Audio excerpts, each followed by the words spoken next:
Hola, bienvenidos a Esquina Literaria. Soy Yolanda Miranda y les estoy compartiendo la lectura de este libro, Psicoanálisis y Criminología, estudios sobre la delincuencia de Juan Pablo Moyo. Estamos ya en los últimos temas del capítulo número 4. Les recuerdo que son 5 capítulos, así que ya lo vamos a terminar. Estamos en el tema 10 que se llama La reformulación de Lacan y hoy vamos a leer De la cleptomanía al fantasma. La dimensión de Acting Out retorna y la exposición riesgosa de Frieda se hace cada vez más reiterada. Cruza la calle sin mirar, provocando grave peligro para sí misma y para los conductores. Incluso tiene un severo accidente al salir de una sesión. Además, es detenida por viajar sin pagar el boleto, siendo obligada a comparecer ante el tribunal. En este contexto, Little presenta un informe manifestando que la paciente honesta y recomendable estaba en tratamiento por su comportamiento impulsivo, una intervención que causa una gran impresión en Frieda, ya que afirma exactamente lo contrario que sus padres cuando la trataban de mentirosa y ladrona.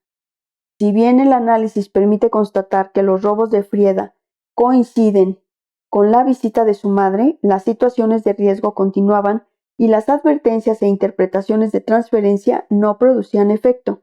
La analista, ante la falta de alternativas, le pone condiciones, le indica que no puede asumir la responsabilidad de cuidarla y que el análisis no continuará si ella sigue recibiendo a su madre. Por la misma época, la paciente habla durante varias sesiones del mal comportamiento de un niño que recibe en su casa y de su incapacidad para ponerle límites a él y a sus propios hijos sin violentarse. Los niños llegaban tarde por la noche, faltaban a la escuela sin que ella o su marido fueran capaces de oponerse. La analista le dice que está tan cansada como ella con los niños e incluso le dice que no la va a escuchar más. Como efecto de este límite en acto, desde ese momento, Frieda fue capaz de aceptar el no para ella misma y para los demás. Así pudo mantener a distancia a su madre por algunas semanas, aunque luego propuso dejarla venir e irse ella a dormir a la casa de unos amigos. En la misma línea, Little no acepta la propuesta y Frieda logra entonces decirle a su madre que estaba en análisis y que le habían prohibido su visita. Con la misma lógica, las intervenciones vuelven a funcionar, pacificando el acting out. Desde luego, la clave no está en hacer certificados o poner condiciones máximas. El efecto de corte y reducción del acting out se produce cuando Frieda tiene la certeza de tener un lugar en el deseo del analista. Positivamente, al día siguiente, Frieda experimenta el impulso de robar manzanas en el jardín de un vecino, pero se detiene. Envía a uno de sus hijos a pedirlas y se sorprende cuando se las dan. Por otro lado, Frieda recuerda un paseo con su padre cuando ella era una niña. Llevaba un bastoncito de madera y el padre se lo arroja al agua. Lo señala flotando debajo de un puente y le dice que es su mal carácter. Little indica que por fin la transferencia era una realidad para la paciente. Le cuesta plegar la manta del diván después de la sesión, decidir si entra o no las botellas de leche que encuentra en la puerta del consultorio y presenta una ambivalencia marcada de amor y odio con el analista. En efecto, el objeto A, alojado en el análisis, permite la sintomatología obsesiva, con las ideas sobre el amante y la duda con las botellas de leche. Asimismo, Frieda se sorprende viajando sin pagar cuando va a sesión y descubre que quiere mirar a hurtadillas a su analista y robar miradas. El robo entra así, directamente en la transferencia. Por casualidad, un día, analista y paciente se encuentran en los camerinos de los músicos que están por subir al escenario.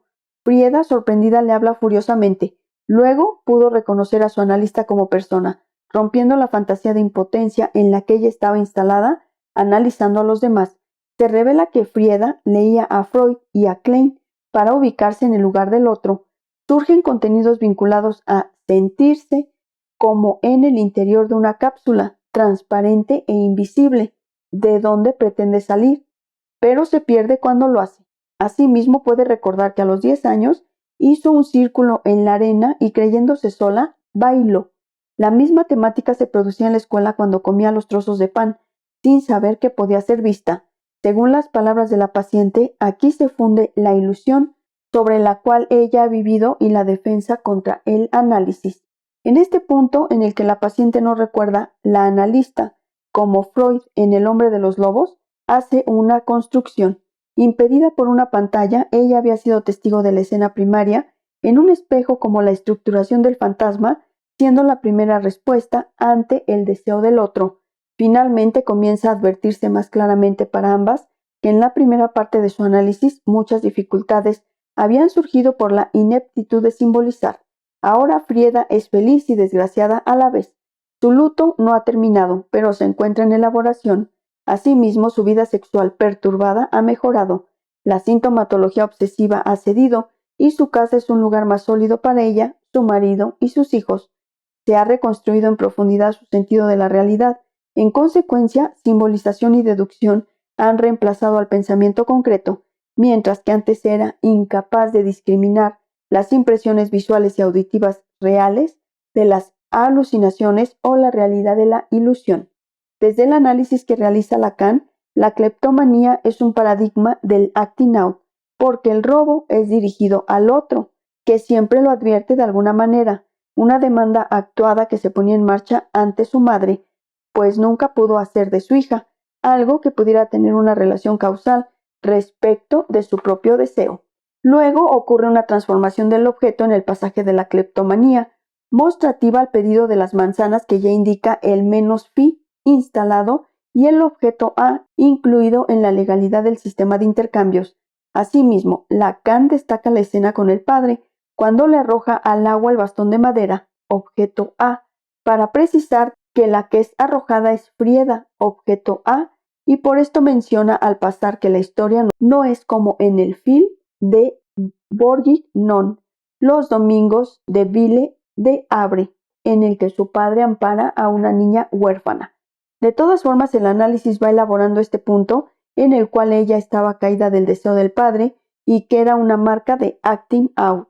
El caso presenta dos momentos bien definidos, el primero marcado por la dimensión de acting out y la urgencia, en las cuales las interpretaciones clásicas no funcionan. El segundo es el análisis propiamente dicho de una neurosis. En efecto, el desdoblamiento en la identificación con la analista como lugar del otro, desde donde se ve analizándose, es el rasgo obsesivo más sobresaliente. La fantasía de omnipotencia es la autoconciencia realizada en la plenitud obsesiva de permanecer en el lugar del palco, analizando a su marido e hijos, etc. Y es justamente lo que se perturba cuando ve al analista en el concierto.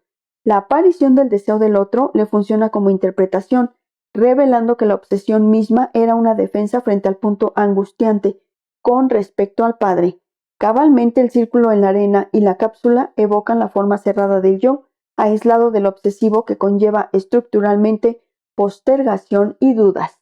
Desde la enseñanza de Lacan, las maniobras e intervenciones de Little pueden ubicarse como deseo del analista y su efecto de pasaje del acting out hacia el análisis del síntoma y el fantasma. El detalle del objeto se encuentra en las miradas a hurtadillas, en el robar miradas, que es el mismo A de la cleptomanía bajo la mirada del que la va a descubrir. La cleptomanía y cruzar la calle sin mirar se anudan al fantasma de proeza obsesivo y la escena de comer pan debajo del pupitre. Ella era invisible frente a la mirada del otro. Finalmente, en la diacronía del caso, pueden apreciarse las dos modalidades del objeto A. Una mirada como acting out en la cleptomanía y la segunda enmarcada en el fantasma de ser una niña que baila, invisible bajo la mirada del otro. Asimismo, debe establecerse una diferencia entre acting out como transferencia salvaje y la puesta en acto del fantasma en la transferencia, aunque se trate de la misma estructura del fantasma.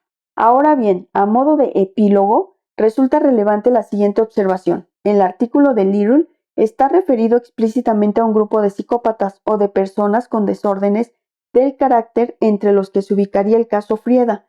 Justamente respecto de este grupo de pacientes, Lacan sostiene que tales tentativas clasificatorias resultan siempre problemáticas porque en realidad no se trata de una clase de sujetos, sino de una zona en la que prevalece el acting out. Espero que les haya gustado la lectura del tema del día de hoy de este libro Psicoanálisis y Criminología. Estudios sobre la delincuencia de Juan Pablo Moyo. Los espero en el próximo video. Vamos a leer el último tema, el corolario de este capítulo. Muchas gracias por escuchar.